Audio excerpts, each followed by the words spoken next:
पाकिस्तान के लिए जासूसी के आरोप में गिरफ्तार हिसार की ज्योति मल्होत्रा पुलिस रिमांड में है। वहीं जासूसी के ही मामले में नोएडा एटीएस ने सीलमपुर के रहने वाले हारून को दिल्ली से गिरफ्तार किया है। हारून पाकिस्तानी दूतावास में काम करने वाले मुजम्मिल हुसैन के साथ मिलकर पाकिस्तानी वीजा दिलाने के नाम पर लोगों से मोटी रकम वसूलने का काम करता था। हारून पर आरोप है कि वो देश से जुड़ी गोपनीय जानकारी पाकिस्तान को भेजता था। हारून सीलमपुर के के ब्लॉक में रहता था। वो दिल्ली में स्क्रैप का काम करता था। 5 अप्रैल से लेकर 25 अप्रैल तक हारून पाकिस्तान में ही था। इस पूरे मामले पर हारून की पत्नी का क्या कहना है, सुनिए। मेरे शोहर बेकसूर हैं, ऐसा कुछ नहीं है, ऐसा कुछ नहीं है। उन्होंने शादी कर ली थी तो वो शादी के सिलसिले में उसके पास जाते थे, बाकी कुछ नहीं है। वीजा बाकायदा वीजा लगवाने जाते थे, वीजा मिला है उनको, वहाँ से भी बाकायदा उनकी इंक्वायरी से ही आते थे। ऐसा उन्होंने कभी भी गलत काम नहीं किया, ना हमें उनसे ऐसा लगा कि वो गलत है। घर पे ही रहते थे मेरे साथ, सब कुछ सही था। शादी के बाद भी कभी उन्होंने आपसे कुछ शेयर किया, कुछ बताया? नहीं, वो मुझे कुछ कह रहा है, इस टाइप की कोई बात नहीं, वो मुझसे कुछ नहीं कहते थे। बेकसूर है, वो बहुत अच्छे है मेरे शोहर। सरकार से क्या अपील है आपकी, क्या मांग है आपकी? मुझे यही मेरे शोहर को रिहा करते हैं, भेज दे मैं जल्दी से। बच्चे हम सब बहुत परेशान हैं। मैं तो खुद इतने सारे ऑपरेशन हो गए हैं, वो भी हार्ट की मरीज है। क्या कर रहे होंगे वहाँ पे, क्या नहीं कर रहे होंगे। मेरी बात भी नहीं कराई उनसे, न मैं मिली। वहाँ से आ गई रात को, सुबह में आगे लगी। उनसे कोई बात भी नहीं हुई है। मेरी बात करा दो बस, मैं बात करना चाहती हूँ उनसे।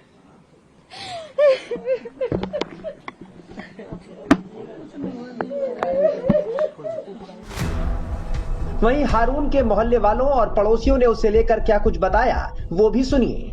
भारत में बैठकर पाकिस्तान के लिए जासूसी करने के आरोप में यूपी एटीएस ने मोहम्मद हारून को गिरफ्तार किया है। सीलमपुर के रहने वाले मोहम्मद हारून को यूपी एटीएस जो है उसने गिरफ्तार किया है और सीलमपुर में मोहम्मद हारून रहता था।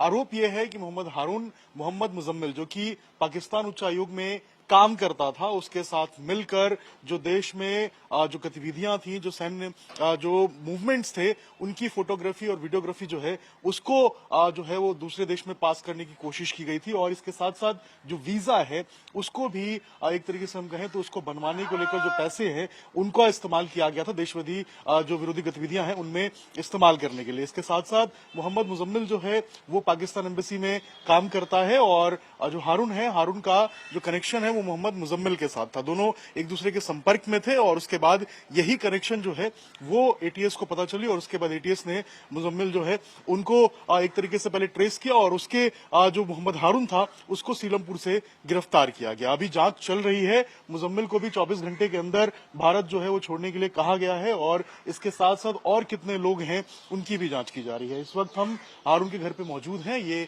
मोहम्मद हारून का घर है। अभी घर पे देखेंगे आप तो नीचे ताला लगा हुआ है और ये देखिए किस तरीके से ये सीलमपुर का इलाका है और यहीं पे हारून रहता था और अभी यहाँ पर कोई भी आपको नजर नहीं आएगा।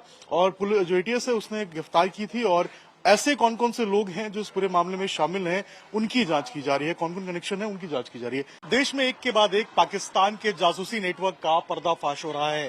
यूपी एटीएस ने भी 2 लोगों को गिरफ्तार किया है। एक की गिरफ्तारी जो है वो दिल्ली के सीलमपुर से हुई है।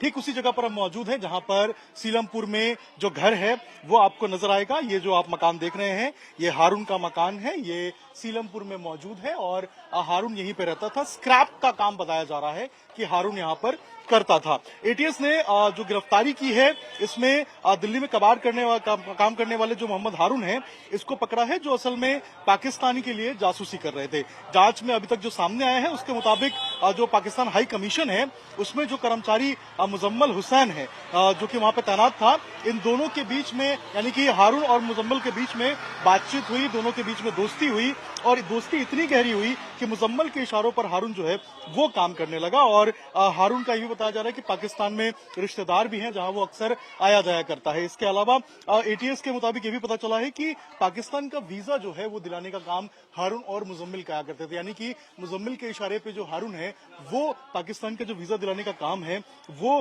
करवाता था और लोगों से मोटी रकम जो है वो वसूलता था, ऐसा आरोप भी लगा है। और साथ ही साथ ये भी पता चला है कि इन सूचनाओं का जो स्पेशल इनपुट्स होते थे, जो सेंसिटिव इनपुट्स होते थे, सेना के मूवमेंट्स होते थे, इन सब की भी जो इन्फॉर्मेशन है वो हारून ने जो है वो मुजम्मल को, जो कि पाकिस्तान हाई कमीशन में बैठा हुआ था, इनसे शेयर की थी। और इसके अलावा जो पाकिस्तान है वहां तक जो इन्फॉर्मेशन है वो पहुंची थी। तो लगातार जो एक तरीके से हम कहें तो क्रैकडाउन है वो किया जा रहा है, अलग अलग एजेंसियां लगी हुई हैं। एटीएस ने जो गिरफ्तारी की है मोहम्मद हारून की, ये काफी ज्यादा अहम है, क्योंकि मुजम्मल के साथ मिलकर जिस तरीके से जो सेंसिटिव इंफॉर्मेशन है उसकी शेयरिंग की बात हो, या फिर जो पैसे का लेन देन ट्रांजैक्शन की बात हो, क्योंकि मोटा पैसा लेकर वीजा दिलाया जाता था, ऐसा आरोप लग रहा है। और स्क्रैप का काम जो है वो हारून किया करता था, ऐसा पता चला है। देखिए, आप देख पाएंगे ये मकान है हारून का, और ये 3 मंजिला मकान है। यहाँ पर पत्नी समेत जो हारून है वो रहता था, और 6 भाई बहन बताया जा रहा है कि हारून है। और हारून जो है वो बीच का तीसरे नंबर का भाई था, और इसी मकान में अपनी पत्नी के साथ वो रहा करता था। लेकिन जिस तरीके से आरोप लग रहे हैं, जो बातें निकल के सामने आई हैं, वो बेहद चौंकाने वाली हैं। और जांच एजेंसी अब हारून और मुजम्मल के जरिए उन तमाम लोगों तक पहुंचने की कोशिश कर रही हैं जो भी इस पूरे नेक्सस में मौजूद हैं, जिन लोगों का भी कनेक्शन इस पूरे इंसिडेंट के साथ जुड़ा हुआ है। और हर दिन जो नए खुलासे हैं वो इस पूरे मामले में होते हुए नजर आ रहे हैं। यूपी एटीएस ने 2 लोगों को गिरफ्तार किया है पाकिस्तान के लिए जासूसी मामले में, जिसमें एक सीलमपुर का मोहम्मद हारून है। ठीक उसके घर के बाहर हम मौजूद है, तमाम लोग हैं। अच्छा, हारून के बारे में क्या कुछ जानकारी आप लोग को है? कितना आप लोग जानते हैं? देखा था आपने हारून? भाई मैं तो बचपन से जानता हूँ, जब से पैदा हुआ हूँ। बाकी बड़े अच्छे आदमी हैं बेचारे, ऐसा कोई मैटर नहीं है इनका। अब कहना को तो इंसान कुछ भी कह सकता है कि जासूस कह दो, आतंकवादी हो, कहना कुछ भी कह सकता है, लेकिन ऐसे आदमी नहीं थे। बड़े सीधे साधे आदमी है, हम जो जानते थे वो बचपन से। और देखो, रिश्तेदारी तो सबकी निकल जाती है वहाँ पर। अब हमारे मामू रहते हैं, इनके रिश्तेदार रहते हैं, नानी रहती है इनकी, और इनके भी खाला खालू रहते हैं वहाँ। और हाँ, इनकी वाइफ रहती है। हमने अब ये सुना नया बात, दुबई वाइफ से शादी कर रखी, किसी से रिश्तेदारी में कर रखी होगी, अब कैसे ही शादी कर रखी है। लेकिन बाकी अच्छे आदमी है इंसान, और कबाड़े का काम करते हैं वैसे यहाँ। कितने लोग परिवार में यहाँ रहते थे? कितने भाई बहन? भाई इनके 6 बहन भाई हैं, 2 बहन 4 भाई। बाकी 4 भाई, 3 भाई आगे रहते हैं, ये अलग रहते हैं मकान में, वो अम्मी के पास रहते हैं। पाकिस्तान एम्बेसी से बताया जा रहा है, हाई कमीशन से इनका कांटेक्ट था, मुजम्मल नाम का शख्स जो है इनके कांटेक्ट में था। अब कौन, लोगों ने सुना या मैंने सुना नहीं। देखो जी, अब ये सुना ही नहीं मैंने। देखो बाकी देखो, पैसे से अब उनकी वाइफ रहती है तो भाई इंसान ये है कि जाना आना लगाएगा ही, जाहिर सी बात है।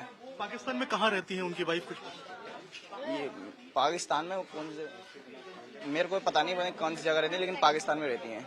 2 पत्नियां हैं। हाँ, एक यहाँ इंडिया में, एक पाकिस्तान में। बच्चे कितने हैं हारून के यहाँ? बच्चे इनके शायद 3 दिखे हैं हारून भाई के यहाँ, बाकी वहाँ के पता नहीं। एटीएस का कहना है कि हारून को यह पता था कि मुजम्मिल हुसैन पाकिस्तान के लिए काम करता था। इसके बावजूद हारून ने हुसैन के साथ संबंध बनाकर रखी और भारत की जानकारी साझा की। एटीएस का दावा है कि हारून ने भारत की कई गुप्त सूचनाएं पाकिस्तान को दी। वहीं एटीएस हारून का सोशल मीडिया अकाउंट खंगाल रही है, जिससे और जानकारी सामने आ सके। बता दें कि भारत सरकार ने पाकिस्तानी दूतावास के कर्मचारी मुजम्मिल हुसैन को एक दिन पहले ही देश छोड़ने का आदेश दिया था।